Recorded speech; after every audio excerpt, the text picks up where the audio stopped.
نحمده ونستعينه ونستغفره ونؤمن به ونتوكل عليه ونعوذ بالله من شرور أنفسنا ومن سيئات أعمالنا من يهده الله فلا مضل له ومن يضلله فلا هادي له ونشهد أن لا إله إلا الله وحده لا شريك له ونشهد أن محمدًا عبده ورسوله أعوذ بالله من الشيطان الرجيم بسم الله الرحمن الرحيم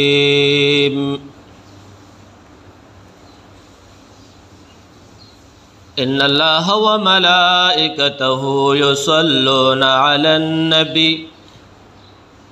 يا أيها الذين آمنوا صلوا عليه وسلموا تسليما زمارنا طول بجمع درود الشريف اللهم صل على محمد وعلى آل محمد كما صليت على إبراهيم وعلى آل إبراهيم إنك حميد مجيد اللهم بارك على محمد وعلى آل محمد كما باركت على إبراهيم وعلى آل إبراهيم إنك حميد مجيد سملګرو یو دو مسالې راوړاندې کړې دي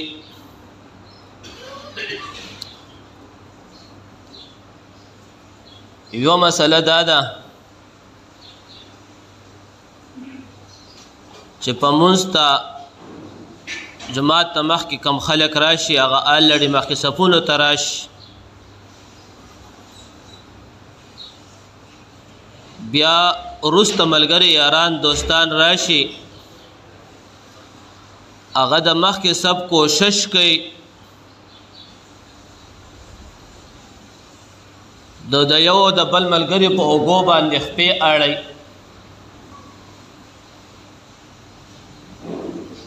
نو د دې متعلق به تاسو ته یو څو خبرې وکړم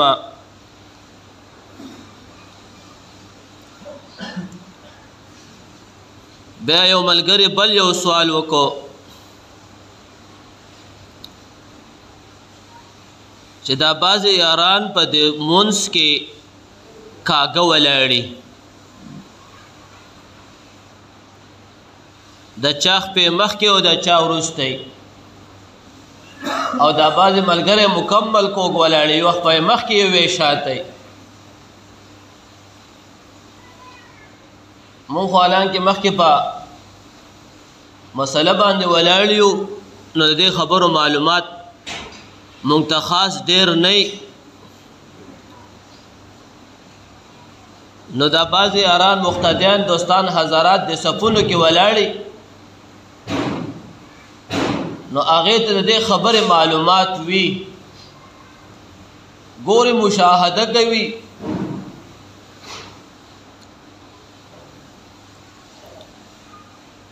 اولنۍ خبره دا ده چې مونږ او تاسو به لاړ شو د خوږ پیغمبر د محمد صلی الله علیه وسلم ژوند مبارکه ته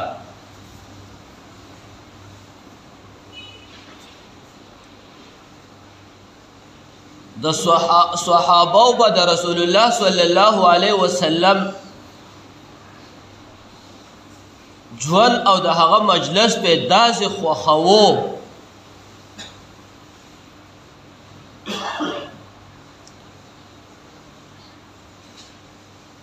خلاصه درته ویمه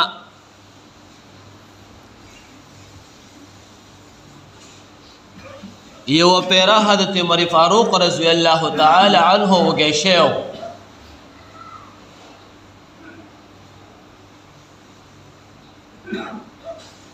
او د روټۍ او کانا پینا خوراک سنو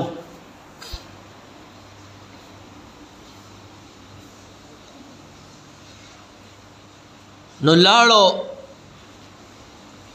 یو یهودي باغو او هغه سره هغه باغ وبکول وو. پخوا زمانه کې به کوهیانو دا کوهیانو په ډوچو باندې اوبه را اچولې وو، په داسې طریقې به باغ وبکوو.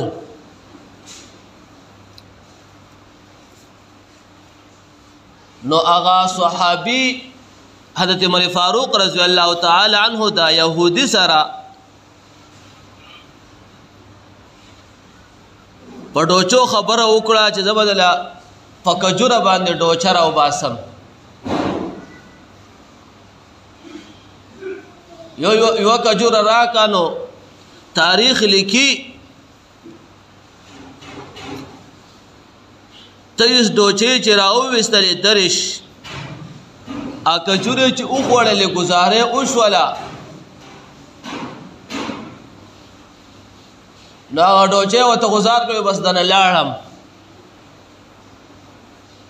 هغه ورته ډېر محنت او زاري وکړه او هغه مزدوري اجرت یې ورله ډېر زیات کو. نو حضرت عمر فاروق رضی الله تعالی عنه ورته وایي چې زما د رسول الله صلی الله علیه وسلم مجلس لګېدلی دی،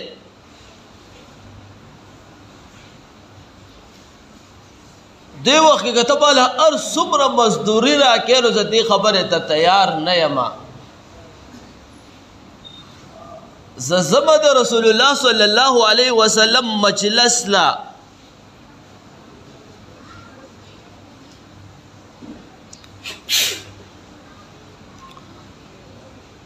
نو صحابو به د رسول الله صلی الله علیه وسلم ژوند او مجلس داسې خوښوو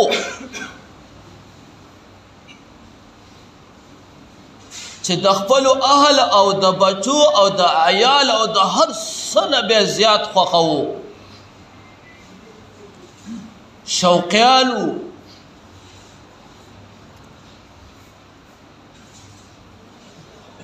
نو هغې هم دا تمنا لرله چې موږ مخکې رسول الله صلی الله علیه وسلم ته سامنے کینو.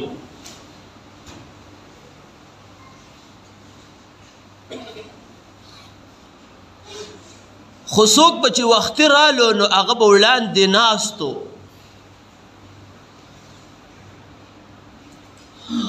او دغه شانتې پې در پې په صفونو کې با صحابه ناستو.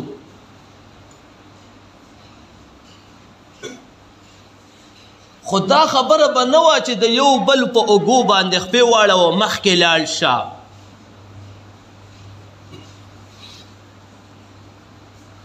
نو صحابو به په ترتیب ناستو. خو رسول الله صلی الله علیه وسلم به صرف داسې فرمایل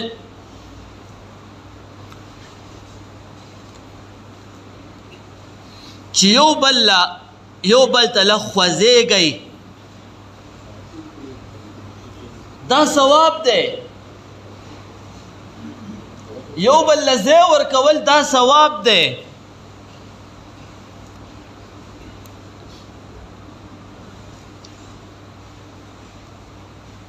نو دا د نبی صلی الله علیه وسلم دور مبارک.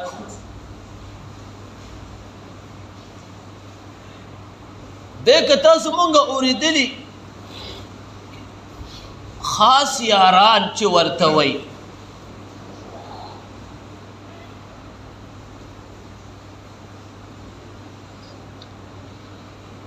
حضرت ابوبکر صدیق رضی الله تعالی عنه او حضرت عمر فاروق رضی الله تعالی عنه اکابر صحابه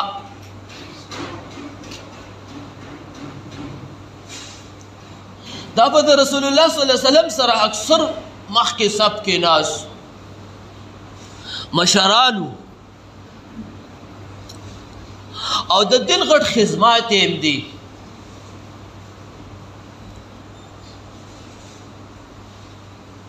خدا تمنا به نه و چې مخکې به کم خلق ناستو نو بیا به چې دیو لیټ رالل شاته به ناست.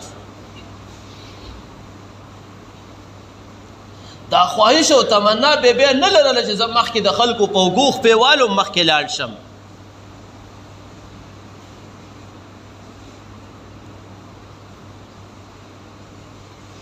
نو مونږ او تاسو د هغې نوم ډېر په عزت او احترام اخلو.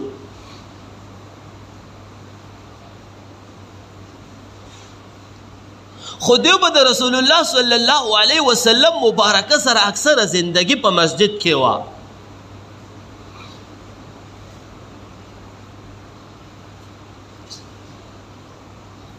کله چې د هجرت مقام و هجرت وشو،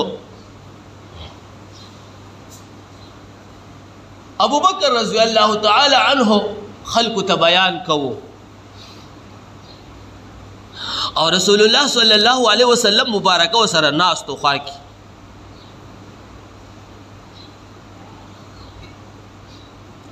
نبی ابو بکر رضی الله تعالی عنه به اکثر د نبی صلی الله علیه وسلم تعریف د هغه تعلیمات ته بیانول. نو د دیو اکثره زندگی د رسول الله صلی الله علیه وسلم سره وه.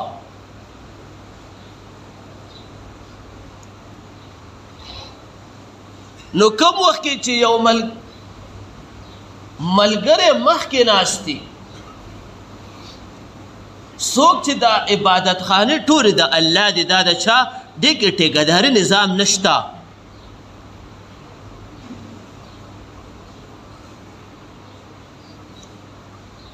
چې یو سړی به ضرور مخکې ځان سب ته رسوي.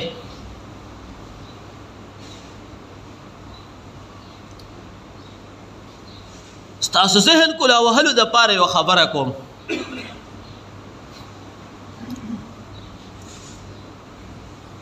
بعض مساجد غټ وي،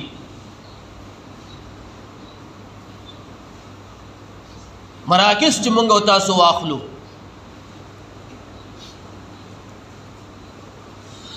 نو په هغې کې د امام د پاره او د مؤذن د پاره خپله لاره جوړه شوې مخکې صف نه مخکې. امام چې کله مسلې له راځي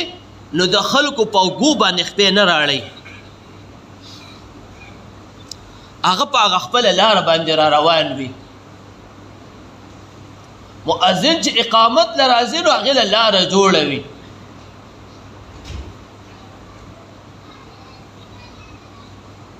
بعض مساجد واړی که امام او مؤذن د پاره لاره جوړه نه وي، نو لاول شرعي حکم دا دی چې مؤذن او امام به مخکې صف کې ناست دي.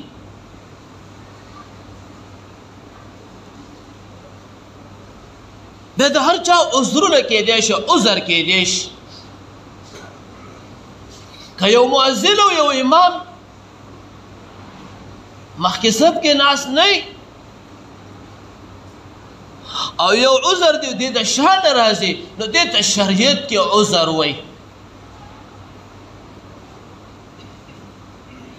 ځکه دا موږ له جماعت جمع راکوي.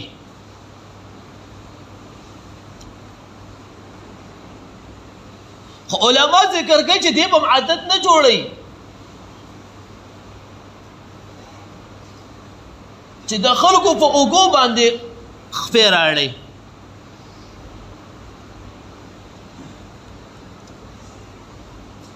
بله دا مسله ده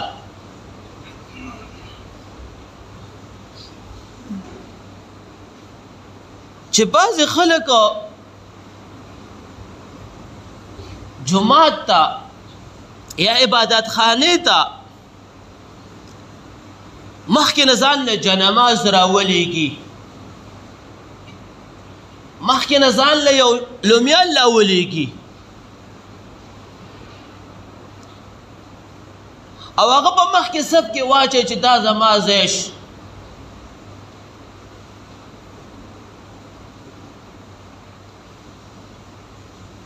او بیا وروسته راځي او د خلکو په اوږو باندې خپې راړی. نو ما تاسو ته په شروع کې ووې چې مساجد او عبادت خانې دا د الله دي.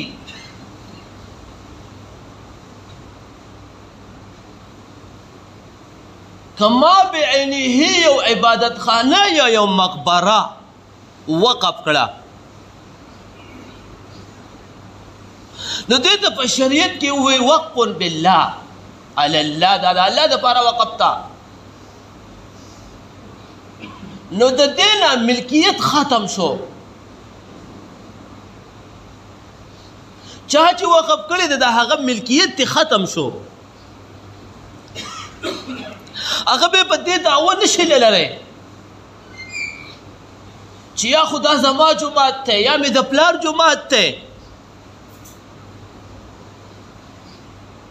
یا زما سره دا ترټې ده. زه دا وقف علی الله دی.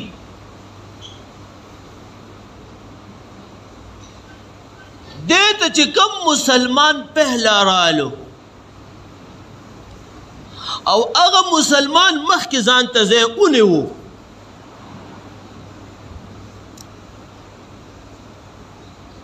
نو هغه مخکې ځای دا د هغه دی.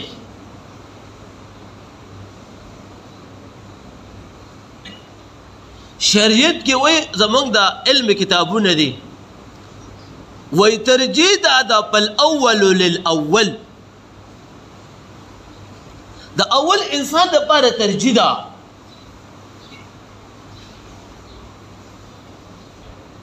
مونږ به داسې نه کوو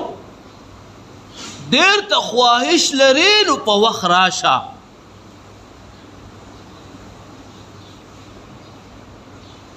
مخکې ځې ځان ته ونیسه، بیا چې ته وروسته راځې د خلکو په اوږو باندې خپې راړې نو دا خبره نزاع ته ځي، جګړې ته ځي. نزاع په عربۍ کې جګړې ته وایي. د یو کس په بیماري وي، د هغه په اوږه کې به زخم وي یا د هغه به نور مسایلې، او ته به د هغه په اوږه وغیر خپل اړې ستا اوږه به د هغه ستا خپه به د هغې څه ولګي، نو جګړه به لاړه شي. د عبادت نه به جګړه جوړه شي.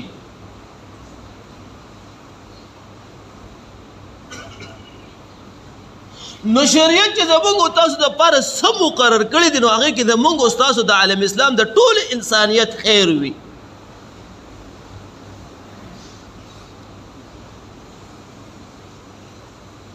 نو عبادت خانو کې به هغه کس ته ترجیح وي چې کم پهلا راشي. الله رب العزت هم هغه انسان ډېر محبوب وي. ته د مخکې نه لومیاله یا داسې شی راولېږي او مخکې کېدې، نو دې ته ټیکهداري نظام وایي. ټیکهداري نظام شریعت نه خوښوي.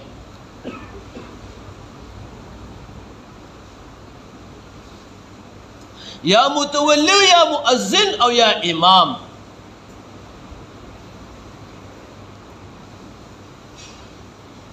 دی به مخکې راځي او سب کې به ناست او که چېرې داسې مسله راله نو دې ته بیا شریعت کې وایي عذر. نو عذر د بعضې خلکو دپاره جواز لري.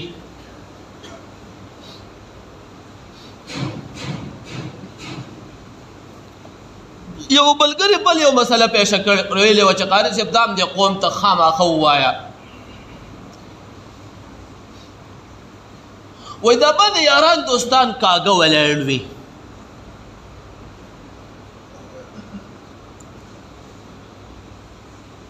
یا چې کوم دی یو خپې مخکې کړی وي شاته کړي،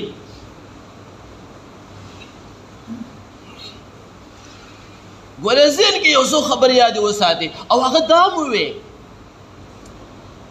و چې دومره راشو او عبادت د الله کوو،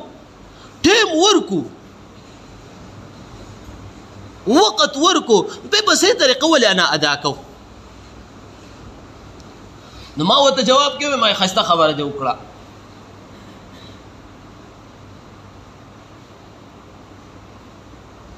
ذهن کې یو خبره یاده وساتئ، په مانځه کې د مونځ دپاره د عبادت دپاره ډانچه صحیح کول دا فرض دی.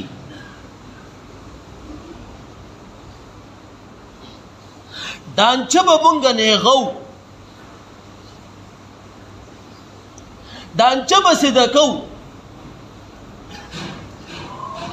د رسول الله صلی الله علیه وسلم ژوند داسې طریقه وه چې رسول الله صلی الله علیه وسلم به کله منځ کوو بالجماعت جمع به ادا کوله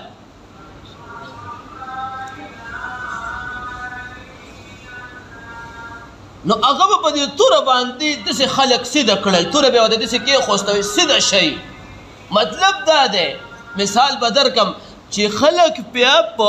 پړې سیده کول په سیده والی به یې راوستو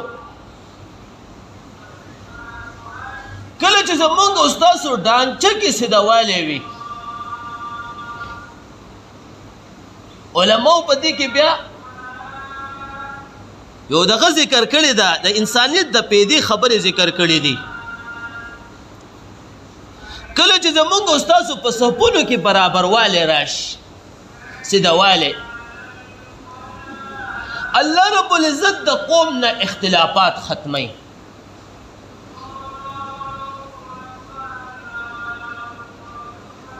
او کله چې د انسان په ډانچه کې سیدهوالی راشي نو رب د ده د مزاج نه شکوالی ختمی او کم وخت کې چې دی په ډانچه کې کوږوالی پیدا کوي دا علماء فواید لیکلی دي نو د ده په بدن کې شکوالی راځي شکي مرض پکې راځي کور کې اختلافات راځي نو مونږ او تاسو چې کله منځ ته ودرېږو نو ډانچه برابره کړو ځان سیده کړو او بیا چې کله مونږ او تاسو دا خپې برابرو نو خپې به مونږ او تاسو د قد سره برابرو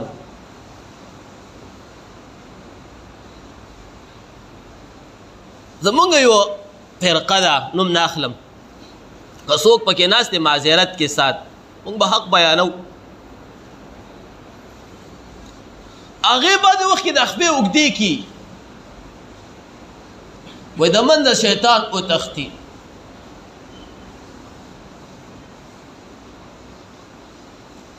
اصل کې د انسان برابروالی دا به د ډانچې سره براسر نه واله خپو پرې چې کومه ډانچه شریعت تا ته هغه ذکر کړې ده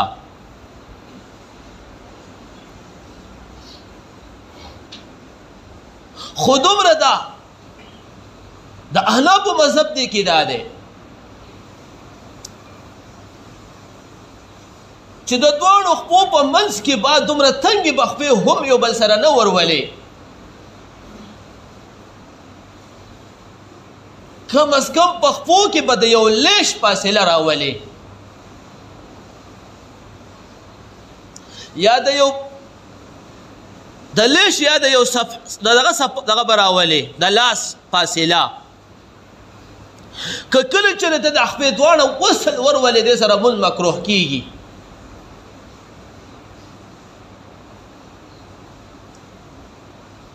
او کله چې موږ او تاسو خپې اوږدې کو یو بل سره خپې ولګو نو بیا د موږ او تاسو په ډانچه کې فرق راځي نمبر 1 دویم نمبر زموږ اوږې د اوږو سره نه لګي نو موږ او تاسو چې کله مونځ ته ودرېږو نو که تاسو کتلې اوږې د اوږو سره ولګو ځکه زموږ د ډانچېوالې مطابق مونږ ودرېږو او بله داره په ډانچه کې به مونږ دا خپې دواړه هم مثل برابرو که تاسو کتلې زموږ دا صفونه وګورئ دا غټ قالینونه وغیره وغیره اکې مونږ ته کرښه والې دسې په هغې کې څه مونږ ته ویلې دې دپاره یې ویلې چې تاسو پوندې د دې سره برابرې کوئ مونږ به د ګوتو د خپو د اوږوتو مخونه دا قبلې ته برابرو دې ته مونږ روح وایو شریعت کې دې ته روح وایي د سر نه واله تر خپو پورې ته به دا هر څه قبلې ته برابر کې نو ته به ډانچه مکمل مخ شو دغه شو دا به قبلې ته برابر کې